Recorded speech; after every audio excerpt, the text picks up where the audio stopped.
Praise the Lord. இயேசு கிறிஸ்துவின் நாமத்தினாலே உங்களை வாழ்த்துக்கிறேன். நீங்கள் சுகமுடன் இருக்க நான் பிரார்த்திக்கிறேன். கர்த்தராகிய இயேசு கிறிஸ்து சொல்கிறாரு, நீங்கள்லாம் என்னுடைய சிநேகிதர்னா ஃப்ரெண்டு தானே. அது எத்தனை மேன்மை. இப்போ ஒரு வேளை முதலாளி அவங்களுக்கு தொழிலாளியாக நம்ம இருக்கும்போது அனைத்து காரியங்களும் நம்மளுக்கு வெளிப்படுத்த மாட்டாங்க. தொழிலாளிக்குரிய காரியங்கள் மட்டும்தான் நம்மளோட தொடர்பு இருக்கும். ஆனால் நம்முடைய பரம தகப்பன்னு சொல்கிறாரு, நீங்கள் எனக்கு சிநேகிதர். இதாகிட்ட என்னெல்லாம் கேட்டு பெற்றுக்கொண்டாரோ அதை எல்லாத்தையுமே நம்மளுக்கு வெளிப்படுத்துகிற வல்லமையுள்ள தேவனாக இருக்கார். என்ன பண்ணணும்னா, அவர் திராட்சை செடியாக இருக்கும்போது கொடியாகி நாம் அவரோடு இணைந்து இருக்கும்பொழுது அந்த சாரத்தை பெற்றுக்கொண்டு நம்ம கனி கொடுப்போம். அவர் என்ன நினைக்கிறாரோ அந்த கனி. சரிங்களா? எட்டிக்காயை அல்ல, திராட்சை குலையில் இணைந்தவர்கள் திராட்சை காய்களை இனிப்பும் தித்திப்புமான காய்களை தருவோம், பழங்களை தருவோம்.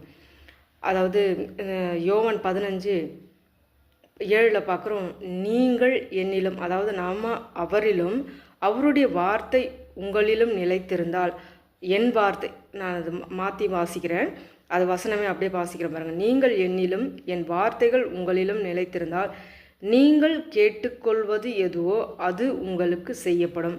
ஆமேன்.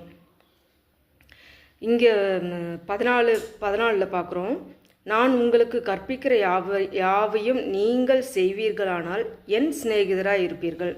சரிங்களா? அது கீழே உள்ள வார்த்தை பார்க்குறோம், இனி நான் உங்களை ஊழியக்காரன் என்று சொல்கிறதில்லை, ஊழியக்காரன் தன் எஜமான் செய்கிறதை அறிய மாட்டான், நான் உங்களை சிநேகிதர் என்றேன், ஏனெனில் என் பிதாவினிடத்தில் நான் கேள்விப்பட்டது எல்லாவற்றையும் உங்களுக்கு அறிவித்தேன். ஆமேன். எத்தனை மேன்மை உள்ள தேவன் இல்லையா? நம்மளுக்காக ரத்தம் சிந்தினார், நமக்காக பரிந்து பேசுகிறாரு, அவர் கிருபை இலவசமாய் அவர் ரத்தத்தை சிந்தி மீட்டு நம்மளுக்கு கொடுத்துருக்காரு. அத்தனை மேன்மையுள்ள தேவன். ஃப்ரெண்டு, நம்மளுக்கு ஃப்ரெண்டு, கடவுள் நம்மளுக்கு ஃப்ரெண்டு யார் சொல்லக்கூடும்? கர்த்தராக இயேசு கிறிஸ்து மாத்திரமே. எத்தனை அன்புமிக்க தேவன். அந்த அன்புமிக்க தேவனை நாம் பற்றி கொண்டு நாம் அவருக்குள்ளும் அவருடைய வார்த்தைகள் நம்மளுக்குள்ளும் இருக்கும் பொழுது நம்ம மிகுந்த கனிகளை கொடுப்போம், நல்ல கனிகளை கொடுப்போம். ஏன்னா அவர் கொடியாக இருக்கார், அவர் திராட்சை செடியாக இருக்கார். நம்ம கொடியாக அவர் கூட இணைந்து அவர் என்ன நினைக்கிறாரோ, அவர் என்ன சொல்கிறாரோ அதை கீழ்ப்படிஞ்சு நடக்கும்போது நம்ம மிகுந்த கனிகளை கொடுப்போம். சரியா?